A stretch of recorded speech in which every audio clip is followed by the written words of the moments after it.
if it's already raining, what's the chance you will, if it is already raining, ठीक है, what is the chance that you will see someone with an umbrella? See, that's not just probability, that's conditional probability, and that is what we are going to learn today. So hello everyone, and welcome to Tathyam. So without further ado, let's jump straight into our topic. ठीक है, let us say A and B are our two events. ठीक है, दो event है हम लोग का. ठीक है, अब conditional probability A in B क्या क्या बोलता है? ये बोलता है कि when B has already occurred,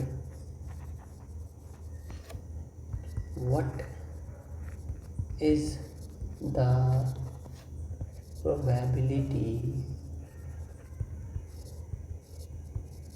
that A will occur?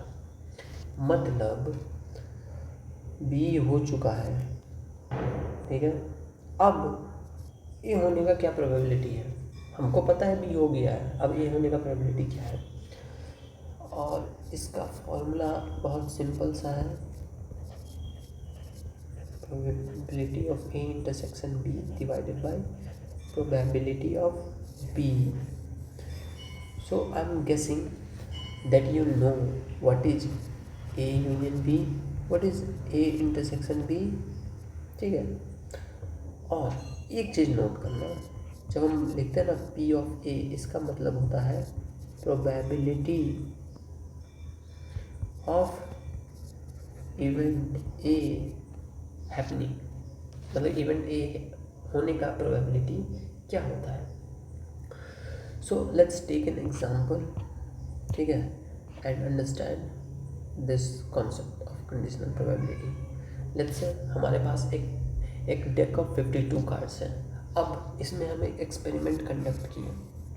क्या एक्सपेरिमेंट कंडक्ट किए ना? एक्सपेरिमेंट है मेरा ड्रॉइंग ए कार्ड, मतलब मेरा एक्सपेरिमेंट है ये डेक ऑफ 52 कार्ड से हम एक कार्ड ड्रॉ किए, एक कार्ड निकालें. ठीक है, तो हमारा सिंपल स्पेस क्या है? सिंपल स्पेस होता है total number of possible outcomes of the experiment. ठीक है, अब एक कार्ड ड्रॉ किए, अब total number of possible outcomes क्या है? अरे 52 कार्ड्स हैं तो 52 आउटकम्स ही हो सकते, उससे ज़्यादा आउटकम तो नहीं हो पाएगा. ठीक है, मतलब हम अगर 52 कार्ड में से एक कार्ड अगर ड्रॉ करते हैं तो वो इन 52 कार्ड्स में से ही कोई एक कार्ड होगा, कोई 53rd कार्ड तो नहीं ना होगा. ठीक है, ओके, लेट्स से हमारा एक इवेंट है ए. इवेंट ए क्या है ना? Getting king. और हमारा एक दूसरा इवेंट है बी. इवेंट बी क्या है? Getting heart. ठीक है, समझ में आया? अब conditional probability A in B, इसका मतलब क्या हुआ? मतलब हम ये डेक ऑफ कार्ड से एक कार्ड ड्रॉ किया. ठीक है, हमको पता है कि वो कार्ड हार्ट का है. ओके, हमको पता है वो कार्ड क्या है, मतलब बी हो चुका है, मतलब क्या है? वो कार्ड हार्ट का है. अब ए होने का क्या प्रोबेबिलिटी है? मतलब किंग आने का क्या प्रोबेबिलिटी है? हम डेक ऑफ कार्ड से एक कार्ड निकाले, हमको पता चल गया कि वो कार्ड हार्ट है. अब उसका किंग होने का क्या प्रोबेबिलिटी है? यही मतलब हुआ इसका. ठीक है, I know it's a heart. ठीक है, now then what is the probability of getting king? ये मतलब हुआ probability of A in B. हमारा ये एक्सपेरिमेंट में ये मतलब हुआ probability of conditional probability P of A in B का मतलब। ठीक है, अब कैलकुलेट करते हैं। ठीक है, probability of A in B क्या है? Formula probability of A intersection B divided by probability of B. अच्छा, प्रोबेबिलिटी ऑफ बी क्या है? B getting a heart. ठीक है, हार्ट कितना है? 13 है टोटल, 1 2 3 4 ऐसे करके 13 हार्ट है। ठीक है, तो प्रोबेबिलिटी ऑफ बी क्या होगा? Total number of heart, total number of event B divided by the sample space. अब probability of A intersection B क्या होगा? ए इंटरसेक्शन बी मतलब क्या कि ऐसा कार्ड जो हार्ट और किंग दोनों हो। अब देखो तो एक ही कार्ड ऐसा है ना जो हार्ट भी है, ये देखो हार्ट भी है और किंग भी है। ठीक है, अब हम अगर इधर जाते हैं तो सिर्फ हार्ट है, किंग नहीं है। हम अगर इधर जाते हैं तो सिर्फ किंग है, हार्ट नहीं है। ठीक है, तो ये डेक ऑफ 52 कार्ड में एक ही कार्ड ऐसा है जो कि हार्ट भी है, किंग भी है। तो probability of A intersection B क्या होगा? 1 out of total sample space क्या है? 52। ये क्या हो जाएगा मेरा? 1/13। ठीक है, सिंपल कैलकुलेशन है, इतना कर लोगे। सो इसका मतलब क्या हुआ?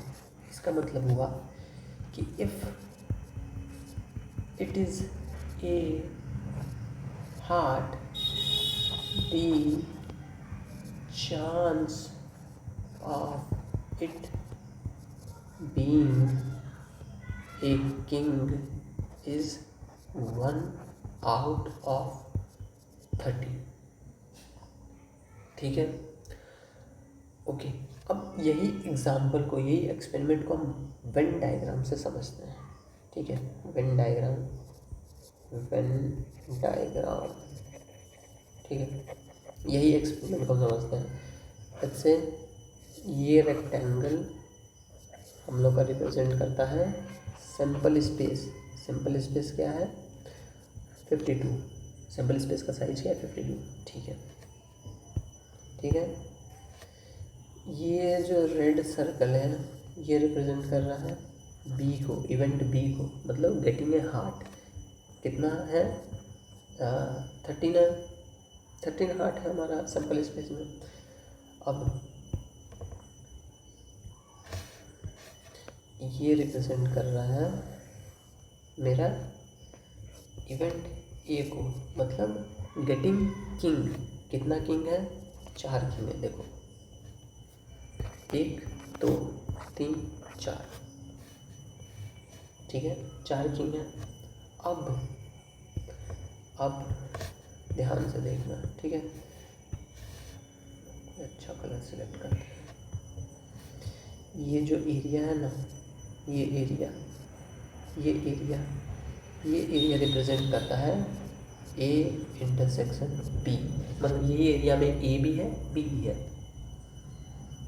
ठीक है, जो कि कितना है? 1। ठीक है, अब कंडीशनल प्रोबेबिलिटी को ना समझने का एक और तरीका है। इसका मतलब होता है ना कि बी इवेंट में ए होने का प्रोबेबिलिटी कितना है। So this is another way of thinking about conditional probability. ठीक है, मतलब देखो हमारा जो सैंपल स्पेस है ना वो बी हो जाएगा, और बी में ये कितना, ये एरिया में हो रहा है। ठीक है, तो हमारा जब सैंपल स्पेस को हम बी कर दिए तो ये जो एरिया है ये ही रिप्रेजेंट करेगा conditional probability A in B. ठीक है, देखो इस एग्जांपल में समझ में आएगा। देखो 13, बी कितना है, हार्ट, हार्ट कितना है 13, और हार्ट में किंग कितना है 1। ठीक है, समझ में आया। So this is another way of looking at conditional probability कि बी इवेंट में ए का होने का क्या प्रोबेबिलिटी है, मतलब बी मेरा सैम्पल स्पेस हो जाएगा और उसमें ए कितना हो रहा है वो हमारा कंडीशनल प्रोबेबिलिटी रिप्रेजेंट करेगा। ठीक है, सो होप सो तुम लोग को आज का वीडियो समझ में आया होगा। And if you have any doubt you can leave a comment and we will meet in the next video. So yeah, thank you.